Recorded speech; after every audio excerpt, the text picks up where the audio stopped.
अस्सलाम वालेकुम स्टूडेंट, बेटा हाउ आर यू। इससे पहले 5 लेक्चर हमारे हो चुके हैं, ठीक है। और आज हमारा है ये 6 लेक्चर है, ये है स्पेसिफिक हीट। इसमें स्पेसिफिक हीट की जो थ्योरी हम पढ़ेंगे वो तो छोटी छोटी सी डेफिनेशंस हैं, एज सच कोई ख़ास नहीं है, ठीक है ना, बहुत छोटी सी डेफिनेशंस हैं। असल चीज़ जो आज मैं समझाने जा रही हूँ बेटा वो 2 प्रॉब्लम्स हैं, ठीक है। 2 प्रॉब्लम्स हैं जो स्पेसिफिक हीट की हैं। और इससे पहले जो पहली प्रॉब्लम मैं करवाऊँगी वो है 11.5 प्रॉब्लम है, 11.5 प्रॉब्लम है ये, ठीक है। अगर प्रॉब्लम है, ठीक है, तो उसके साथ P लिखा करो, एग्जाम्पल है तो उसके साथ कैपिटल E लिखा करो ताकि पता लगे वो एग्जाम्पल है।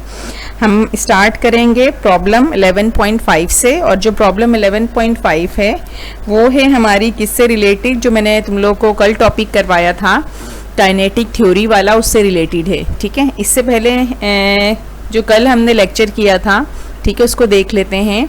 वो क्या था कि हमने काइनेटिक मॉलिक्यूलर थ्योरी की बेस पे क्या चीज़ प्रूफ किया था, बॉयल्स लॉ, चार्ल्स लॉ, और क्या प्रूफ किया था कि kinetic energy and average kinetic energy, सिर्फ काइनेटिक एनर्जी नहीं, सॉरी, ये वो था average kinetic energy and temperature, absolute temperature are directly proportional to each other. हमने 3 इक्वेशंस प्रूफ की थी, ठीक है। और उससे पहले हमने क्या किया था, एक प्रेशर वाली इक्वेशन ड्राइव की थी। प्रेशर वाली इक्वेशन क्या थी, P = 1/3 रो वी स्क्वायर। रो इसमें क्या था, डेंसिटी, ठीक है, और V डैश स्क्वायर फॉर्मूले में आ रहा था। V डैश स्क्वायर क्या था, average velocity, square of average velocity. Pressure के लिए हमने इक्वेशन ड्राइव की थी। फिर इसी इक्वेशन को P = 1/3 रो वी स्क्वायर, इसको बेस बना के हमने 3 इक्वेशंस प्रूफ की थी। एक बॉयल्स लॉ के लिए, बॉयल्स लॉ क्या होता है कि pressure and volume are inversely proportional to each other and temperature remains constant, ये क्या होता है, बॉयल्स लॉ। फिर हमने चार्ल्स लॉ के लिए भी इक्वेशन हमने ड्राइव की थी। और स्टार्ट कहाँ से किया था, P = 1/3 रो वी स्क्वायर से। इसमें भी क्या था कि स्टेटमेंट क्या होता है इसका कि volume and temperature are directly proportional to each other and temperature and pressure remains constant, ठीक है। ये कौन सा था हमारे पास, चार्ल्स लॉ था। फिर इसके बाद एक और इक्वेशन हमने ड्राइव की थी, वो क्या थी कि average translational kinetic energy and absolute temperature of an ideal gas are directly proportional to each other. हमने ये प्रूफ किया था, ठीक है। 3 इक्वेशंस थी। अब इन इक्वेशंस पे हमारे पास एक प्रॉब्लम भी है इससे रिलेटेड, वो है प्रॉब्लम है 11.5 जो मैं करवाने जा रही हूँ, ठीक है। प्रॉब्लम है 11.5, मैंने यहाँ पे लिखा नहीं है। मैंने पहले भी कहा था कि जब क्लास का टाइम हो, फिजिक्स की क्लास का टाइम हो, तो बुक लेके बैठा करो, ठीक है। बुक लेके बैठा करो जब भी फिजिक्स की क्लास का टाइम हो तुम्हारा, ठीक है, 9 बजे, तो बुक लेके बैठा करो। मैं 9 बजे से पहले अपलोड कर देती हूँ, लेकिन वो शो तुम्हारे पास जो मेरा लेक्चर है वो 9 बजे से लेके 10 बजे तक ही होता है। हाँ, अगर कभी मैं लेट हो जाऊँ, वो कोई भी मतलब कोई प्रॉब्लम है, नेट नहीं चल रहा, लाइट नहीं है, तो फिर मैं क्या करती हूँ कि अगर लेट लेक्चर डिस्प्ले हो रहा है तो वो पूरा दिन के लिए डिस्प्ले होता है, ठीक है। अच्छा, अब जब भी मेरी क्लास का टाइम हो तो क्या करो, बुक लेके ज़रूर बैठा करो, ठीक है। बुक खोलो, और ये बात मैंने पहले भी कही थी, ठीक है। ये बुक की प्रॉब्लम नंबर है 11.5, चैप्टर 11 की ये 5वीं प्रॉब्लम है। पहले मैं प्रॉब्लम पढ़ रही हूँ और प्रॉब्लम को बुक से देखो। प्रॉब्लम के 2 पार्ट हैं, पार्ट A और B, ठीक है। इसमें कहते हैं पार्ट A में determine the average value of kinetic energy of the particle of an ideal gas at 0 degree centigrade and 50 degree centigrade. 2 temperature given है, एक 0 और एक 50 डिग्री सेंटीग्रेड, दोनों सेंटीग्रेड में है, ठीक है। और कहते हैं हमें फाइंड क्या करना है, एवरेज काइनेटिक एनर्जी फाइंड करनी है पार्ट A में, दोनों के लिए, 0 के लिए भी और 50 डिग्री सेंटीग्रेड के लिए भी एवरेज काइनेटिक एनर्जी की वैल्यू फाइंड करनी है। अच्छा, हम पहले पार्ट A को ही देख लेते हैं, ठीक है। फर्स्ट पार्ट को हम देख लेते हैं। हमें फाइंड क्या करना है, average kinetic energy. 2 temperature given है, एक को मैंने शो किया है T1 से, एक को मैंने शो किया है T2 से। T1 है 0 डिग्री सेंटीग्रेड, T2 है 50 डिग्री सेंटीग्रेड। अच्छा, सेंटीग्रेड में टेम्परेचर होगा तो हम इसे कन्वर्ट करेंगे केल्विन में, और जब भी सेंटीग्रेड को केल्विन में कन्वर्ट करते हैं तो हम इसमें ऐड कर देते हैं 273। तो 0 में 273 प्लस करेंगे तो वो 273 रहेगा, ठीक है। और जब 50 डिग्री सेंटीग्रेड में हम 273 ऐड करेंगे तो ये हो जाएगा 323 केल्विन। फिर K की वैल्यू मैंने यहाँ खुद से लिखी है, ये कांस्टेंट होती है, ठीक है, गिवन होगी एग्जाम में 1.38 एक्सपोनेंट -23 जूल्स पर केल्विन। अब हमें क्या करना है कि हमें कैलकुलेट करना है काइनेटिक एनर्जी, ठीक है, एवरेज काइनेटिक एनर्जी पार्ट 1 के लिए। अब सॉल्यूशन में भी देखो मैंने 1 लिखा हुआ है, पार्ट 1 ए की चीज़ है। अच्छा, एवरेज काइनेटिक एनर्जी का जो फॉर्मूला हमने ड्राइव किया था वो क्या था, 3/2 kT, ठीक है, 3/2 kT फॉर्मूला जब हम ड्राइव कर रहे थे, इक्वेशन ड्राइव कर रहे थे, ये फॉर्मूला उसमें आया था। ये सेकंड लास्ट स्टेप था, ठीक है, कि इक्वेशन कौन सी थी कि kinetic energy and temperature are directly proportional to each other, ठीक है। इसका सेकंड लास्ट स्टेप था कि average kinetic energy equals to 3/2 kT, 3/2 और k क्या था इसमें, कांस्टेंट था। अब हम यहाँ क्या करेंगे कि इसमें हम 1 by 1 वैल्यू रखेंगे। एक दफ़ा हम रखेंगे कौन सा 273, ठीक है, और हम एवरेज काइनेटिक एनर्जी की वैल्यू फाइंड करेंगे। फिर सेकंड टाइम हम रखेंगे 323 और फिर से हम एवरेज काइनेटिक एनर्जी की वैल्यू फाइंड करेंगे, ठीक है। फॉर्मूला अप्लाई करेंगे, average kinetic energy equals to 3/2 kT। 3/2 तो कांस्टेंट है, ऐसे ही लिखेंगे, k की जगह हम रख देंगे 1.38 एक्सपोनेंट -23 और टेम्परेचर की जगह हम रखेंगे 273, ठीक है। इनको मल्टीप्लाई करेंगे और 2 से डिवाइड करेंगे तो हमारे पास आंसर आ जाएगा 5.65 एक्सपोनेंट -23 जूल्स। एनर्जी है तो एनर्जी का यूनिट क्या होगा, जूल्स होगा, ठीक है। फिर सेकंड टाइम हम क्या करेंगे, फॉर्मूला यही अप्लाई करेंगे। पहले हमने टेम्परेचर रखा था 273, अब हम रखेंगे 323, ठीक है, फॉर्मूला यही अप्लाई करेंगे और एवरेज काइनेटिक एनर्जी कैलकुलेट करेंगे 223 केल्विन के लिए। अच्छा, यहाँ तक हो गया। अब पार्ट 2 हम देख लेते हैं। इसका सेकंड पार्ट में कहते हैं what is the kinetic energy पर मोल। अब हमें क्या करना है कि अब क्वेश्चन में कह रहे हैं सेकंड पार्ट में कि ये दो टेम्परेचर जो गिवन है 0 डिग्री सेंटीग्रेड 50 डिग्री सेंटीग्रेड, इसको पहले केल्विन में कन्वर्ट करेंगे। फिर इसके बाद पार्ट 2 में हमें कैलकुलेट करना है एवरेज काइनेटिक एनर्जी पर मोल। डेटा में देखो लास्ट स्टेप मैंने लिखा हुआ है, एवरेज काइनेटिक एनर्जी पर मोल फाइंड करना है at 0 degree centigrade and 50 degree centigrade, ठीक है। सेंटीग्रेड को पहले हम केल्विन में कन्वर्ट करेंगे। अच्छा, जब भी हम एवरेज काइनेटिक एनर्जी से हम फाइंड करते हैं एवरेज काइनेटिक एनर्जी पर मोल, तो इसके लिए हमारे पास क्या है कि एवरेज काइनेटिक एनर्जी की वैल्यू होनी चाहिए जो हमने पार्ट 1 में कैलकुलेट की थी, ठीक है। पार्ट 1 में देखो जब टेम्परेचर हमने कितना रखा था 273, तो फिर एवरेज काइनेटिक एनर्जी की वैल्यू हमारे पास क्या आई थी 5.65 एक्सपोनेंट -23 जूल्स। हम ये वाली वैल्यू यूज़ करेंगे और इसको मल्टीप्लाई कर देंगे 6.02 एक्सपोनेंट +23। ये क्या होता है मुझे आंसर देना, ठीक है। और गूगल क्लासरूम पे ही जब मैं कोई चीज़ क्वेश्चन पूछ रही हूँ ना बेटा, तो उसका आंसर दिया करो गूगल क्लासरूम पे। ऐसा क्या करो कि कॉपी पे लिख लिया करो, जो चीज़ मैं पूछ रही हूँ उसको लिख लो। पहले लेक्चर तुम्हें सुनना होता है और इसको कहीं अपने सामने रखो लिखा हुआ। जब पूरा लेक्चर सुन लो, समझ लो, तो जो चीज़ मैंने पूछी है उसका आंसर जो है गूगल क्लासरूम पे अपलोड किया करो। जब मैं पूछ रही हूँ, बहुत कम बच्चियाँ हैं जो मुझे रिस्पॉन्स करती हैं, ठीक है। मैंने कोई क्वेश्चन जैसे पहले 3 न्यूमेरिकल मैंने दिए थे सॉल्व करने के लिए, तो उसको सॉल्व करके मुझे दिखाओ, ठीक है। उसका सोल्यूशन उसको सॉल्व करो, उसकी पिक्स लो, पिक्स लेके उसको गूगल क्लासरूम पे अपलोड कर दो ताकि मुझे पता चले बच्चे पढ़ भी रहे हैं, इंटरेस्ट भी ले रहे हैं, सॉल्व भी कर रहे हैं। इस तरह मुझे कैसे पता चलेगा सिर्फ 2-4 बच्चियों के अलावा किसी का रिस्पॉन्स ही नहीं आ रहा। तो अब क्या करोगे कि जैसे मैं बता रही हूँ इसको मुझे बताओगे कि इनका आंसर क्या है। ये 6.02 एक्सपोनेंट +23 है, ये क्या होता है, ठीक है। केमिस्ट्री में पढ़ा होगा तुमने, क्या है ये, ठीक है। इसको हम मल्टीप्लाई करेंगे average value of kinetic energy, तो हमारे पास आ जाएगा काइनेटिक एनर्जी पर मोल की वैल्यू, ठीक है। सेकंड वाला जब हम करेंगे तो उसमें हम क्या करेंगे, उसमें भी हमें यही करना है कि 6.02 एक्सपोनेंट 23 को हम मल्टीप्लाई कर देंगे, जो कि सेकंड का आंसर आ रहा होगा। जब टेम्परेचर हम कितना रखेंगे 323 वाला। ये पार्ट मैंने सॉल्व नहीं किया, ये तुम्हें खुद से सॉल्व करना है, ठीक है। तो 323 के लिए जब एवरेज काइनेटिक एनर्जी फाइंड करेंगे तो इस वैल्यू को रख के हम इसके लिए भी फाइंड करेंगे एवरेज काइनेटिक एनर्जी पर मोल, ठीक है। मैंने 0 डिग्री सेंटीग्रेड के लिए पार्ट 1 पार्ट 2 दोनों सॉल्व किया है और तुम्हें 50 डिग्री सेंटीग्रेड के लिए खुद से करना है, पार्ट 1 भी और पार्ट 2 भी, ठीक है। ये तो प्रॉब्लम था जो हमने कल किया था उससे रिलेटेड। ओके बेटा, ठीक है। न्यूमेरिकल तो हमने देख लिया, अब हम देखते हैं नया टॉपिक में स्टार्ट करवाने जा रही हूँ, ठीक है। Heat capacity. अच्छा, हीट कैपेसिटी की इसमें डेफिनेशन नहीं है, मैं बोल रही हूँ वो लिख लो। हीट कैपेसिटी की डेफिनेशन में बोल रही हूँ, ठीक है, वो लिख लो। हेडिंग लगाओ हीट कैपेसिटी, साइड हेडिंग लगाओ डेफिनेशन, ठीक है, लिखो heat capacity is the amount of heat which is required to raise the temperature of a body by unit degree.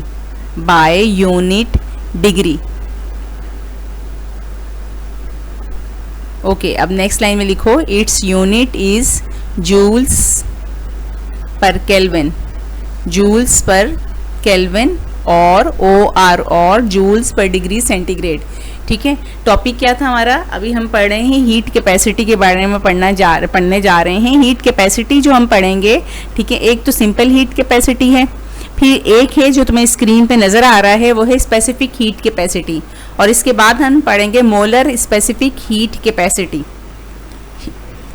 Simple जो हमारे पास है हीट कैपेसिटी, नंबर 2 क्या है? स्पेसिफिक हीट कैपेसिटी, थर्ड क्या है? Molar heat capacity. ठीक है, तीनों क्या है? Amount of heat. तीनों क्या है? Amount of heat. तीनों में क्या प्रोसेस चल रहा होता है कि टेम्परेचर इंक्रीज होगा बाय यूनिट डिग्री। अब फर्क किस चीज़ का आता है? फर्क यहाँ पे आता है, डिफरेंस जो आ रहा है वो आ रहा है अमाउंट ऑफ सब्सटेंस का। मैंने हीट कैपेसिटी की डेफिनेशन क्या लिखाई कि it is the amount of heat which is required to increase the temperature of a body by unit degree. अब यहाँ पे सिर्फ क्या किया? कहा कि वो अमाउंट ऑफ हीट जो किसी भी बॉडी का जो टेम्परेचर है वो 1 यूनिट डिग्री तक इंक्रीज करे, 1 डिग्री तक इंक्रीज करे, उसे कहते हैं हीट कैपेसिटी। 1 डिग्री का मतलब क्या है? टेम्परेचर को हम सेंटीग्रेड में भी इंक्रीज कर सकते हैं, टेम्परेचर को हम केल्विन में भी इंक्रीज कर सकते हैं। ठीक है, तो उसको हम कहेंगे वो अमाउंट ऑफ हीट क्या है? Heat capacity. सेम यही चीज़ अप्लाई होती है स्पेसिफिक हीट कैपेसिटी में, लेकिन स्पेसिफिक हीट कैपेसिटी में हम अमाउंट ऑफ सब्सटेंस मेंशन करते हैं। हीट कैपेसिटी में सिर्फ क्या कहा कि to increase the temperature of a body, लेकिन इसमें अमाउंट मेंशन नहीं किया। लेकिन जब हम स्पेसिफिक हीट की बात करते हैं तो इसमें अमाउंट ऑफ सब्सटेंस बताते हैं। है क्या? ये भी अमाउंट ऑफ हीट। डेफिनेशन क्या है? Amount of heat which is required to raise the temperature of unit mass. Temperature of unit mass, यहाँ पे यूनिट मास क्या शो कर रहा है कि ये अमाउंट ऑफ हीट है जो यूनिट मास सब्सटेंस का क्या करेगा कि इंक्रीज करेगा टेम्परेचर 1 डिग्री तक। जो टेम्परेचर हम इंक्रीज करेंगे वो सेंटीग्रेड में भी इंक्रीज कर सकते हैं और केल्विन में भी कर सकते हैं, लेकिन यूनिट मास का। ठीक है, यूनिट मास का मतलब 1 kg, 1 ग्राम, 1 मिलीग्राम। ठीक है, जो भी होगा वो यूनिट मास लेंगे, और मास का यूनिट जो होता है वो यूनिट है, जो मास के यूनिट है वो रख सकते हैं। मास का यूनिट क्या होता है? किलोग्राम में भी मेजर करते हैं, ग्राम में भी करते हैं और मिलीग्राम में भी करते हैं। ठीक है, तो स्पेसिफिक हीट कैपेसिटी क्या है? Amount of heat required to raise the temperature of unit mass of substance by unit degree. ठीक है, अब इसकी डेरिवेशन की तरफ आ जाते हैं हम। अच्छा, अमाउंट ऑफ हीट को जब हम शो करते हैं ना, लिखते हैं, बोलने में तो अमाउंट ऑफ हीट है, जब इसको हम ड्राइव करने जाते हैं तो अमाउंट ऑफ हीट को शो करते हैं डेल्टा क्यू से। जहाँ जहाँ डेल्टा क्यू लिखा होता है तो इट मीन्स वो क्या है? Amount of heat. और हीट का यूनिट क्या होता है? हम यहाँ पे लेंगे जूल्स। हीट का यूनिट क्या लेंगे? जूल्स। ठीक है, अब डेरिवेशन में देखो, डेल्टा क्यू डायरेक्टली प्रोपोर्शनल होता है एम के। यहाँ एम क्या है? मास। ठीक है, और डेल्टा क्यू डायरेक्टली प्रोपोर्शनल होता है डेल्टा टी के। डेल्टा क्यू क्या है? Difference of temperature. इन दोनों इक्वेशन को कंबाइन करेंगे तो हमारे पास आ जाएगा delta Q directly proportional to M and delta T, कि डेल्टा क्यू डायरेक्टली प्रोपोर्शनल होता है मास के और डायरेक्टली प्रोपोर्शनल होता है डिफरेंस ऑफ टेम्परेचर के। प्रोपोर्शनलिटी के साइन को हटा देंगे तो यहाँ पे क्या आ जाएगा? इक्वल्स टू और कांस्टेंट। कांस्टेंट यहाँ पे शो कर रहे हैं सी से। ठीक है, डेल्टा क्यू क्या है? अमाउंट ऑफ हीट, सी क्या है? स्पेसिफिक हीट, एम क्या है? मास ऑफ सब्सटेंस, और डेल्टा टी क्या है? Difference of temperature. अच्छा, पहले दो इक्वेशंस को हम देख लेते हैं जहां पे लिखा हुआ है कि delta Q is directly proportional to mass and delta Q is directly proportional to difference of temperature. ठीक है, डेल्टा क्यू मास के डायरेक्टली प्रोपोर्शनल होता है। किस तरह से कि मैंने क्या किया? 2 पतीलियां ली, एक पतीली में मैंने 1 कप पानी डाल दिया और एक पतीली मैंने भर के रख दी। अब दोनों को हम सेम अगर हीट पे करें गरम तो क्या होगा? अगर हम हीट को कम रखेंगे तो क्या होगा, जो ज़्यादा पानी ज़ाहिर उसको तो बहुत टाइम लग जाएगा गर्म होने में, और जो 1 कप हमने लिए तो वो जल्दी से गर्म हो जाएगा। अगर मैं हीट को फुल कर दूं तो क्या होगा, जो ज़्यादा पानी है वो तो गर्म हो जाएगा, लेकिन जो 1 कप पानी है वो तो बिल्कुल जल ही जाएगा, वो तो स्टीम बन के उड़ ही जाएगा, है ना। तो अमाउंट ऑफ हीट जो है वो मास के डायरेक्टली प्रोपोर्शनल होता है। अगर मास ज़्यादा है तो अमाउंट ऑफ हीट को भी हम इंक्रीज कर देते हैं, अगर मास कम है तो अमाउंट ऑफ हीट भी क्या होता है, हमें कम रिक्वायर्ड होता है। इसी तरह से difference of temperature, difference of temperature क्या, मैंने कहा कि इसी तरह से हम एग्जाम्पल ले लेते हैं कि मैंने 2 चूल्हों पे 2 पतीलियाँ रख दी पानी की भर के गर्म करने के लिए। मैंने कहा इनिशियल टेम्परेचर दोनों का सेम था, इनिशियल दोनों का 30 था, ठीक है। और फाइनल टेम्परेचर मैंने क्या किया कि मैंने कहा एक है पतीली ए, एक है पतीली बी, पतीली ए और बी, ठीक है ना। अब दोनों जो मैंने कहा कंटेनर है भाई, जस्ट लाइक ये क्या कंटेनर है, एक कंटेनर ए एक कंटेनर बी, एक का मैंने टेम्परेचर, दोनों का इनिशियल टेम्परेचर सेम है 30। जो ए है, ए थी हमारे पास, ठीक है, पतीली या कंटेनर जो भी है, उसका फाइनल टेम्परेचर है 50। अब इनिशियल था 30, फाइनल है 50, 50 में से 30 माइनस कर दो तो डिफरेंस ऑफ टेम्परेचर कितना आ गया, ए के लिए 20। अब बी पे आ जाओ, बी का भी इनिशियल है 30 लेकिन फाइनल मैंने कह दिया 100। अब बी के लिए जब हम डेल्टा टी फाइंड करेंगे तो 100 माइनस 30 कितना आ जाएगा, 70। तो ए के लिए डेल्टा टी क्या है हमारे पास 20, बी के लिए डेल्टा टी क्या है 30। कौन ज़्यादा गर्म होगा, जल्दी गर्म होगा। तो इनिशियल दोनों का 30 था, फाइनल मैंने एक का कर दिया 50, एक का कर दिया 100। जिसका मैंने 100 किया वो जल्दी गर्म हो जाएगा, जिसका 50 था वो देर से गर्म होगा, है ना। तो ये क्या है, difference of temperature. Difference of temperature जो होता है वो डायरेक्टली प्रोपोर्शनल होता है डेल्टा टी के। अगर टेम्परेचर ज़्यादा है तो अमाउंट ऑफ हीट भी बढ़ जाएगा, अगर टेम्परेचर को कम करेंगे अमाउंट ऑफ हीट बढ़ जाएगी। तो मतलब ये एक ऑब्वियस सी बात है जो हमें डेली लाइफ में भी नज़र आ रही होती है, ठीक है ना। अच्छा देखो इक्वेशन जो हमने यहाँ पे लिखी थी वो क्या है, delta Q equals to C M delta T. यहाँ से मुझे इक्वेशन चाहिए सी के लिए, तो हम क्या करेंगे, सी के साथ देखो क्या लिखा है, एम और डेल्टा टी। एम और डेल्टा टी को हम शिफ्ट कर देंगे लेफ्ट हैंड साइड पे, तो ये हो जाएगा सी क्या है, specific heat, C equals to delta Q divided by M delta T. Delta Q क्या है, अमाउंट ऑफ हीट, एम क्या है, mass of substance, delta T क्या है, डिफरेंस ऑफ टेम्परेचर, ठीक है। अब हम देखते हैं सी का यूनिट क्या है। सी का यूनिट हम क्या करेंगे कि जहाँ जहाँ पे फॉर्मूले में जो वैल्यू ना उसकी जगह उसका यूनिट रखेंगे। डेल्टा क्यू क्या है, अमाउंट ऑफ हीट को हम जूल्स में मेजर करते हैं। एम क्या है, मास, मास का यूनिट क्या होता है, केजी। डेल्टा टी क्या है, डिफरेंस ऑफ टेम्परेचर, टेम्परेचर है ना, टेम्परेचर को हम सेंटीग्रेड में भी यहाँ पे रख सकते हैं, केल्विन में भी, क्योंकि डेफिनेशन में क्या है, bye unit degree. Unit degree का मतलब क्या है, टेम्परेचर हम सेंटीग्रेड केल्विन दोनों में रख सकते हैं। मेंशन नहीं है कि बाय डिग्री सेंटीग्रेड और बाय केल्विन, अगर मेंशन होता तो फिर हम वही यूनिट रखते जो मेंशन है। स्पेसिफिक हीट वाला टॉपिक एक ऐसा टॉपिक है कि जिसमें हम क्या करेंगे कि टेम्परेचर को सेंटीग्रेड और केल्विन दोनों में रख सकते हैं। ये चीज़ उस वक्त हमें काम आएगी जब हम प्रॉब्लम्स करेंगे, जब न्यूमेरिकल्स करने जाएंगे और स्पेसिफिक हीट उसमें हो, जहाँ पे सी याद रखो, जहाँ पे सी होगा फॉर्मूले में वहाँ पे अगर सेंटीग्रेड है टेम्परेचर तो हम सेंटीग्रेड रहने देंगे, अगर केल्विन है तो केल्विन ही रहने देंगे, ठीक है। तो अब सी के यूनिट पे वापस आओ। सी का जब हम यूनिट लिखेंगे तो डेल्टा क्यू की जगह जूल आ जाएगा, एम की जगह केजी आ जाएगा और डेल्टा टी की जगह सपोज मैंने केल्विन रखा, ठीक है, तो क्या हो जाएगा, जूल्स पर केजी पर केल्विन। अगर सेंटीग्रेड रखेंगे तो क्या हो जाएगा, जूल्स पर केजी पर डिग्री सेंटीग्रेड, ठीक है। अच्छा अब हमारे पास आ गया determination of specific heat capacity.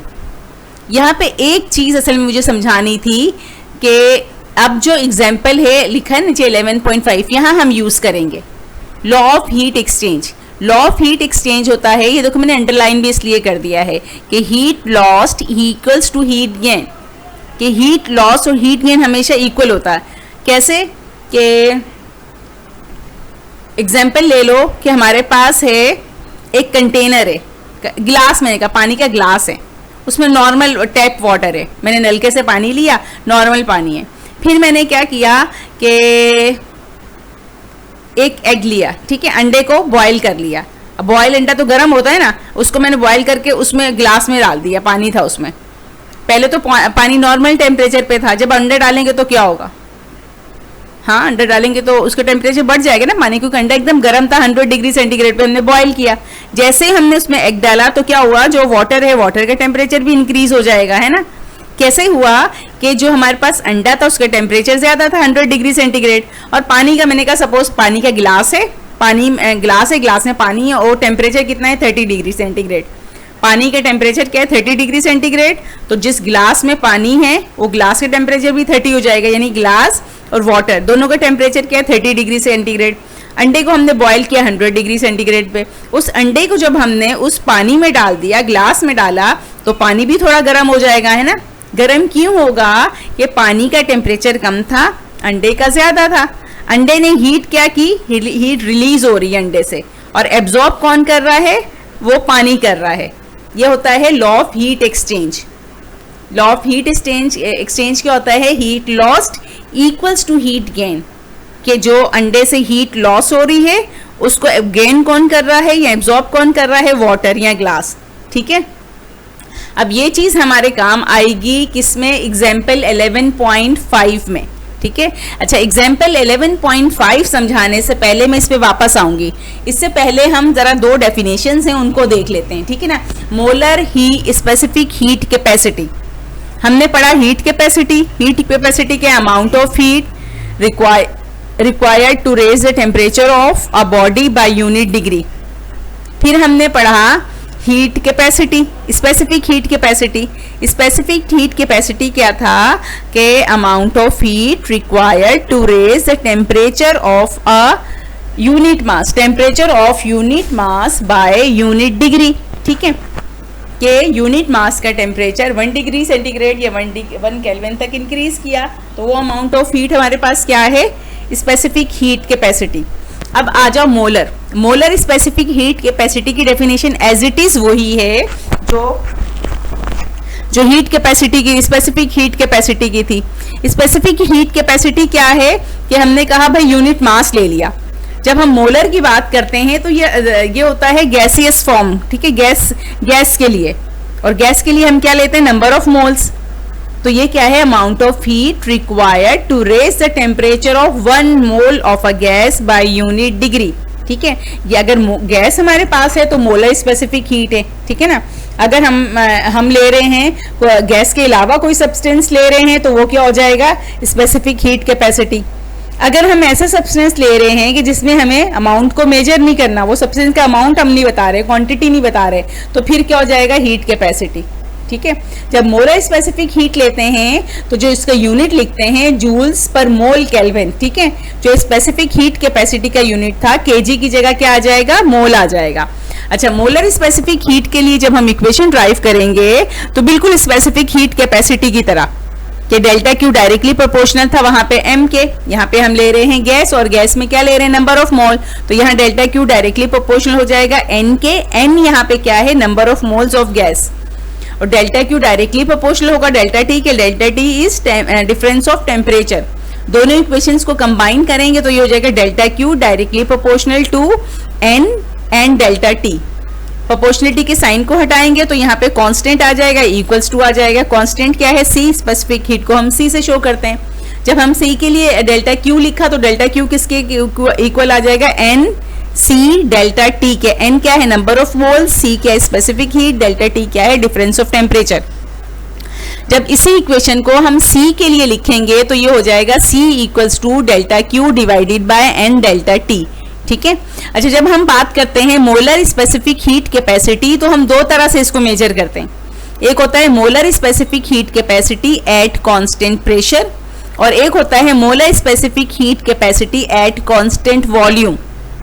ठीक है, इस कॉन्सेप्ट को हम आगे पढ़ेंगे जाके, यहाँ सिर्फ हम डेफिनेशंस को यूज कर रहे हैं। ठीक है ना, तो सिर्फ क्या है? डेफिनेशन पूरी की पूरी वही है जो मोलर स्पेसिफिक हीट कैपेसिटी की थी, सिर्फ एक लाइन ऐड करेंगे शुरू में कि एट कांस्टेंट प्रेशर और एट कांस्टेंट वॉल्यूम, दोनों हम यूज कर सकते हैं। ठीक है, amount of heat required to raise the temperature of 1 mole of a gas by unit degree. तो ये हमारे पास था molar specific heat at constant pressure and volume. ठीक है, ओके, अब आ जाते हैं हम, प्रॉब्लम है 11.6। ठीक है, प्रॉब्लम क्या है? 11.6। इसको हम पढ़ ले, ये छोटी सी प्रॉब्लम है, पहले इसको देख लेते हैं, फिर एग्जाम्पल 11.5 पे वापस जाएंगे हम। ठीक है, अब देखो 11.6 क्या है कि ये है प्रॉब्लम ठीक है, बुक की प्रॉब्लम है। इसमें कहते हैं 2 kg, 2 kg क्या है यहाँ पे मास को हम शो करेंगे m से, तो यहाँ पे m क्या है 2 kg, ठीक है, स्मॉल m से शो कर रहे हैं। कहते हैं 2 kg iron block is taken from a furnace where its temperature was 650 degree centigrade. ये क्या है टेम्परेचर, तो ये हो जाएगा T, कितना हो जाएगा T 650 degree centigrade and placed on a large block of ice eight 0 degree centigrade. तो ये क्या हो जाएगा, दो टेम्परेचर है ना, तो पहले वाले को T1 से शो कर देंगे, दूसरे वाले को T2 कितना हो जाएगा 0 डिग्री सेंटीग्रेड। कहते हैं assume that all the heat given up by the iron is used to melt the ice, how much ice is melted। कि वो जो आयरन ब्लॉक था टेम्परेचर कितना था उसका 650 डिग्री सेंटीग्रेड, एक आइस ब्लॉक है, आइस ब्लॉक का टेम्परेचर क्या है 0 डिग्री सेंटीग्रेड, उस आयरन के ब्लॉक को रख दिया आइस पे। आइस तो वैसे भी मेल्ट ही हो जाती है, और जब इतना गर्म रखेंगे हम आयरन का ब्लॉक तो वो फौरन ही मेल्ट हो जाएगी। कहते हैं जो आइस मेल्ट हुई वो बताएं क्या है, कितनी होगी। तो इसके लिए क्या करेंगे कि जो आइस मेल्ट हो रही है इसका मतलब क्या है, मास कैलकुलेट करेंगे, मास ऑफ आइस हमें बताना है कि क्या होगी। अब देखो क्वेश्चन मैंने बता दिया, अब डेटा को पहले हम देख लेते हैं, फिर क्वेश्चन में दोबारा से समझाऊंगी।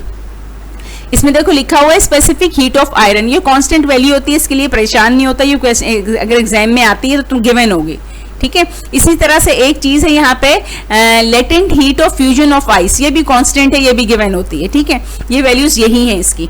अच्छा, जो स्पेसिफिक हीट की वैल्यू होती है ना, मटेरियल टू मटेरियल चेंज होती है, जो भी क्वेश्चन में गिवन हो हम वही रखते हैं, ठीक है। अब क्या है देखो, अब क्वेश्चन पे वापस आते हैं। क्वेश्चन में दो चीजें हैं, एक आयरन ब्लॉक और एक आइस ब्लॉक। आयरन के लिए मास गिवन है, टेम्परेचर गिवन है, आइस के लिए मास कैलकुलेट करना है, टेम्परेचर गिवन है, ठीक है। सिर्फ दो चीजें कि आयरन ब्लॉक 650 डिग्री सेंटीग्रेड जो होता है टेम्परेचर टू मच होता है, उसको जब हम आइस पे रखेंगे आइस तो फौरन मेल्ट हो जाएगी। अब वो जो आइस मेल्ट हुई हमें बताना है कितनी आइस मेल्ट हुई, तो मास ऑफ आइस बताना है यहाँ पे, ठीक है। अब यहाँ पे हम अप्लाई करेंगे हीट एक्सचेंज लॉ। अब यहाँ पे पहले हम देखेंगे इस तरह के क्वेश्चन हो तो हम देखेंगे हीट जो है लॉस कौन कर रहा है और गेन कौन कर रहा है, ये चीजें बतानी होती है। जिसके टेम्परेचर ज्यादा होता है हीट लॉस वहां से हो रही होती है, और एब्जॉर्ब कौन कर रहा होता है जिसके टेम्परेचर कम हो। यहाँ पे टेम्परेचर ज्यादा किसका है, आयरन का, तो हीट जो रिलीज या लॉस हो रही होगी वो कहां से होगी, आयरन से। और एब्जॉर्ब या गेन कौन कर रहा होगा, आइस, आइस का टेम्परेचर कम है। तो इक्वेशन क्या हो जाएगी, heat lost by the iron equals to heat gain by the ice block, ठीक है। अच्छा, हीट लॉस्ट के लिए जब हम लिखेंगे तो वो होता है डेल्टा क्यू, और डेल्टा क्यू के लिए हमारे पास हमने क्या लिखा था, delta Q equals to M C delta T. तो हम heat lost by the iron के लिए हम रखेंगे M C delta T. M की जगह हम रखेंगे मास ऑफ आयरन जो क्या है 2, सी की जगह रखेंगे स्पेसिफिक हीट ऑफ आयरन जो कितनी है 499.8, और डेल्टा टी की जगह हम रखेंगे T2 माइनस T1। T2 क्या है 650, T2 की जगह रखें, T1 की जगह रखेंगे 0। 650 में से जब हम 0 माइनस करेंगे तो वो 650 ही होगा, ठीक है। तो हम क्या करेंगे, इक्वेशन की लेफ्ट हैंड साइड पे है 650, 499.8 और 2, इन तीनों को मल्टीप्लाई कर देंगे, ठीक है।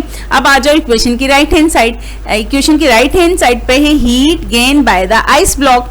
जब हम आइस की बात करते हैं तो इसके लिए फॉर्मूला होता है MHF।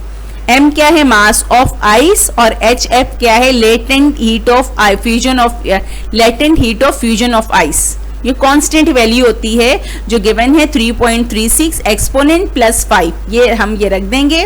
मास ऑफ आइस हमें कैलकुलेट करना है, ठीक है। तो ये कितना आ रहा है 1.9 kg। चाहे ये सॉल्यूशन तुम्हारे सामने है लेकिन खुद से सॉल्व करोगे, ठीक है। ओके, चलो आज तक का जो लेक्चर है मैं इतना ही छोड़ रही हूँ, और इसको क्या करना है तुम्हें उतारना है। लेक्चर को पहले क्या करना है, अच्छी तरह से सुनना है, सुनने के बाद इसको फेयर रजिस्टर में उतार लो। उतारने के बाद क्या करो, अगर टाइम बचता है, जैसे फिजिक्स की क्लास का टाइम क्या है 9 से लेके 10 बजे तक है ना। अब लेक्चर तुम्हारा 30 मिनट का है, 40 मिनट का है, जितने भी मिनट का है, जैसे ही लेक्चर खत्म हो पहले तो क्या करो, लेक्चर को सुनो। सुनने के बाद क्या करो, जो टाइम बचता है, क्योंकि अगली क्लास हमारी 10 बजे शुरू होगी ना, तो जो टाइम बचा उसको जाया नहीं करो। जो लेक्चर तुमने सुना है उसको फेयर करो। 30 या 40 मिनट का लेक्चर इसीलिए हम देते हैं कि बच्चे उतार लें। अब जितना काम है उस हिसाब से होता है, ठीक है ना। अब उस लेक्चर को तुम उतार लो, उस लेक्चर को उतार लो जब तक नया तुम्हारा शुरू नहीं होता। तो उसको टाइम अगर तुमने उतार लिया, उतारने के बाद भी टाइम बचता है तो उसको पॉज से एक दफ़ा दोबारा पढ़ो भी, सुनो भी, ठीक है ना। ये तुम्हारा काम है, स्टूडेंट हो, तुम्हें सिर्फ ये देखना नहीं है कि सुन लिया बस ठीक है, उतार लिया, ख़त्म कहानी। अब तुम्हें याद करना है, डेली बेसिस पे याद करो। छुट्टियां हो गई, बहुत छुट्टियां हो गई, ऐश कर लिया, अब ऐश ख़त्म, क्योंकि पढ़ना है, स्टूडेंट हो, तुम्हें पेपर देना है, तुम्हें बनना है कुछ, ठीक है। कुछ नहीं बनना, प्रोफेशनल डिग्री लेने जा रहे हो, या तो डॉक्टर बनोगे, इंजीनियर बनोगे, सॉफ्टवेयर इंजीनियर बनोगे, प्रोफेशनल डिग्रीज होती हैं, इनके लिए तो बड़ा कंपटीशन चलता है, ठीक है। तो अब जितना टाइम मिल रहा है उसको टाइम में लेकर आओ, ज़ाया नहीं करो। तुम्हारी क्लासेस हो रही हैं 1 बजे तक हो रही हैं, 2 बजे तक हो रही हैं, ठीक है, वो टाइम पे क्लास लो, जैसे मैं बता रही हूँ उसी वक्त उतारते भी रहो। फिर क्या करो, तुम नमाज पढ़ो, खाना खाओ, तुम्हारे पास टाइम है, ठीक है, जो मर्जी करो 5 बजे तक। ठीक 5 बजे फिजिक्स का जो लेक्चर है वो उसको जो तुमने उतारा है उसको पहले अच्छी तरह से दोबारा से पढ़ो। पढ़ने के बाद ये जो मेरा लेक्चर है, जो मेरा वीडियो है, इसको दोबारा से खोलो और इसको सुनना शुरू कर दो। सुनते जाओ, लेक्चर को देखते जाओ। अब क्या करो, अब डेफिनेशन को साथ साथ रिपीट करो। न्यूमेरिकल हैं, डेरिवेशन है, तो उनको खुद से एक दफ़ा देख के सॉल्व करो, फिर अगली दफ़ा जब देख के सॉल्व कर लिए तो उसको अब बगैर देखे करो, ठीक है। याद भी हाथ के हाथ याद करो, उसको काम जमा नहीं करो। क्लियर है यहाँ तक, ठीक है ना। मेरा काम फिजिक्स का हार्डली मुझे लगता है 15 या 20 मिनट्स लगेंगे, ये सारा याद हो जाएगा, मुश्किल नहीं होता ये। अगर हम उसी दिन करें तो मुश्किल, हम खुद से चीज़ें मुश्किल होती नहीं है, हम मुश्किल खुद से बनाते हैं। जाहिर उसको जब हम पेंडिंग में डालेंगे तो पेंडिंग में गई हुई चीज़ तो क्या होता है, धूल मट्टी जम जाती है, उसको साफ करना ये करना आसान थोड़ी होता है ना। हम घर में भी कोई चीज़ रख दें तो क्या होता है, उसको दोबारा से सफाई करना, ये करना, उसकी शक्ल निकालना कितना मुश्किल काम है। अब ये तुम्हारी बुक्स हैं, किताबें हैं, उन पर धूल मट्टी सच नज़र तो नहीं आती है। धूल मट्टी ये होती है कि दोबारा जब खोल के बैठोगे तो वो चीज़ इतनी आसानी से समझ में नहीं आएगी तुम्हें। तो बेस्ट वे क्या होता है पढ़ने का कि जिस दिन तुम्हें पढ़ाया गया उसी दिन उसको अच्छी तरह से समझ लो, याद भी कर लो। तुमने समझ लिया तो उसके बाद याद करना तो मुश्किल ही नहीं होता, ठीक है। और बेटा डेली बेसिस पे याद करो। अब क्या है कि कल वाले लेक्चर में अब जो एग्जाम्पल 11.5 ज़रा लेंदी है, ठीक है, 11.5 ज़रा सी लेंदी है, वो मैं इसलिए छोड़ रही हूँ ताकि जो मैंने ये तुम लोग को थ्योरी पढ़ाई ये कॉन्सेप्ट क्लियर हो जाए। इसको अच्छी तरह से पढ़ना, जब अच्छी तरह से पढ़ लोगे और कल जब मैं तुम्हें समझाऊंगी एग्जाम्पल 11.5 और तुमने लेक्चर अच्छी तरह से आज वाला मेरा सुना, पढ़ा, याद किया तो तुम्हें फ़ौरन समझ में आ जाएगी। एग्जाम्पल 11.5 थोड़ी सी लेंदी है, ठीक है। फिर इसके बाद अगला लेक्चर स्टार्ट कर दूंगी। जब अगला लेक्चर स्टार्ट हो जाएगा जाहिर है वो लेक्चर ख़त्म है तो तुम्हारा टेस्ट है। आज क्या था, वेडनेसडे था, कल थर्सडे है, तो अब तुम्हारा टेस्ट मैं फ्राइडे या सैटरडे को टेस्ट लूँगी। जाहिर है जो जमा हो जाएगा उसका टेस्ट लूँगी। मैंने पहले ही अपना बता दिया था कि मैं किस तरह से मेरा वे ऑफ टीचिंग किया, जैसे एक टॉपिक कंप्लीट होगा मैं टेस्ट लूँगी, फिर अगला हो जाएगा, अगले का होगा, इसी तरह से फिर वो चैप्टर कंप्लीट हो जाएगा तो पूरे चैप्टर का टेस्ट लूँगी। पहले थ्योरी का लेती हूँ, फिर न्यूमेरिकल का लूँगी, फिर दोनों का एक साथ लूँगी। अब तुम्हें अपने आप को इसी तरह से यूज टू बनाना है। और याद अगर मैं कह रही हूँ ना तो बेटा करो भी, तुम्हारे ही फ़ायदे की बातें हैं, मेरे फ़ायदे में तो कुछ नहीं जा रहा। मेरा काम तो पढ़ाना है, तुम लोग को कुछ बनाना है, बनना तुम्हारा काम है। मेहनत करो, ठीक है ना। मेहनत करोगे तो फल पालोगे, नहीं करोगे तो फिर वो तुम्हारी मर्जी है, ठीक है ना। वक्त का काम, टाइम का काम क्या गुजर जाना, वो तो गुजर ही जाएगा, वो तुम्हारी मर्जी है, जैसे चाहे गुजार लो। आई होप कि तुम्हें ये इंशाल्लाह समझ में आ गया होगा। और मैं मतलब ये कि यही कह सकती हूँ कि मैं समझ रही हूँ कि तुम लोग मेहनत भी कर रहे हो, ठीक है। कोशिश करो कि जितनी इंस्ट्रक्शंस तुम्हें मिलती हैं बेटा उनको फॉलो करो, फिर उसके बाद देखना तुम कहाँ पे होगे। तुम्हें खुद लगेगा हाँ टाइम ज़ाया नहीं हो रहा, तुम्हें चीज़ें समझ में आएंगी, तुम याद करोगे तो इंटरेस्ट और ज़्यादा डेवलप होगा। इंटरेस्ट डेवलप करना तुम्हारा काम है, पढ़ाना मेरा काम है। कोई चीज़ समझ में नहीं आती तो एक दफ़ा नहीं 1000 टाइम पूछो, मैं 1000 टाइम समझाऊँगी। तुम सिर्फ कह दो, ठीक है, कि यह बैलेंस नहीं है तो भी मुझे बताओ, मैं फ़ोन करके भी समझाऊंगी, ठीक है। ये मेरी रिस्पॉन्सिबिलिटी है, मेरे हर स्टूडेंट को समझ में आना चाहिए चीज़ें हर तरह, किसी तरह से भी जाए। इस वक्त हम कॉलेज में नहीं हैं, ये एक मुश्किल टाइम है, ये टाइम भी गुजर जाएगा, मजबूरी है, इसीलिए हम इस तरह से ऑनलाइन कंप्यूटर पे ये डिफरेंट रिसोर्सेज यूज़ करके समझा रहे हैं तुम्हें, ठीक है ना। जब कॉलेज खुलेगा इंशाल्लाह, कॉलेज भी खुल ही जाएगा, फिर हम मिलेंगे, फिर देखेंगे क्या हुआ क्या नहीं हुआ, कितने बच्चों ने काम किया, ठीक है ना। तो अगर समझ में नहीं आता तो एक दफ़ा नहीं 1000 दफ़ा पूछो, मैं 1000 दफ़ा समझाऊंगी। मैं कॉल करके खुद से समझाती हूँ बच्चों को, सिवाय 4-5 बच्चियों के मुझसे कोई भी नहीं पूछता। इवन जो मैं सॉल्व करने के लिए देती हूँ ना वो भी नहीं पूछ रहे होते, तुम बता रहे होते कि हमने सॉल्व कर लिया, नहीं सॉल्व किया, बताया करो मुझे। अब मैं ऐसा करती हूँ कि जब तक कॉलेज नहीं खुलते तो मैं वीकली 1 या 2 क्लासेस में सोच रही हूँ लाइव भी रखूँ ना, ताकि अगर कुछ पूछना हो मुझसे तो मुझे बता दिया करो, मैं तुम्हें टाइम के टाइम समझा दूँ। या जिस वक्त लाइव क्लास हो रही होगी तो पेन पेंसिल लेके बैठना, जो मैं समझाऊंगी उसको उतारते भी जाना, समझते भी जाना, जो क्वेश्चन हो वो मुझसे पूछ लेना। अच्छा, जो लाइव क्लास होती है उसमें कैमरा नहीं ऑन किया करो, कुछ बच्चियाँ कैमरा ऑन कर देती हैं, कैमरे की ज़रूरत ही नहीं होती। मेरी आवाज़ आ रही है ना तो मुझे तुम्हारी आवाज़ आ रही है। जब मैं कुछ समझाऊँ, कुछ बोलूँ तो उसको एंड तक पूरा सुनो। जो चीज़ तुम्हें समझ नहीं आ रही ना, कॉपी पेंसिल लेके बैठो, वो लिख लो, वर्ड लिख लो, लाइन लिख लो। फिर जब मेरा लेक्चर एंड हो जाएगा तो मुझसे पूछना कि मिस ये समझ में नहीं आया था, बता दे, मैं बताऊंगी, ठीक है ना। आई होप कि मेरी इंस्ट्रक्शंस पे मेरे बच्चे अमल करेंगे इंशाल्लाह, है ना। ठीक है, चलो कल मिलेंगे, कल इंशाल्लाह हम नई चीज़ लेकर आएंगे और एग्जाम्पल 11.5 को समझेंगे। इम्पॉर्टेंट भी है, इम्पॉर्टेंट तो सब कुछ ही है, सब कुछ इम्पॉर्टेंट है, ठीक है ना। क्यों कि MCQs 17 मार्क्स के होते हैं और MCQs को हम इग्नोर कर देते हैं, इसीलिए क्या होता है कि हमारे नंबर जो होते हैं वो नीचे चले जाते हैं। नंबर जो हम सोच रहे होते हैं वो नहीं आते। 17 मार्क्स बहुत होते हैं, एक एक करके नंबर बनता है। ये छोटे छोटे जो टॉपिक हैं, छोटे छोटे से न्यूमेरिकल हैं, ये सारे MCQs में आ रहे होते हैं। चलो ठीक है, ठीक है, कल इंशाल्लाह हम देखेंगे 11.5 और एक नया टॉपिक है वो स्टार्ट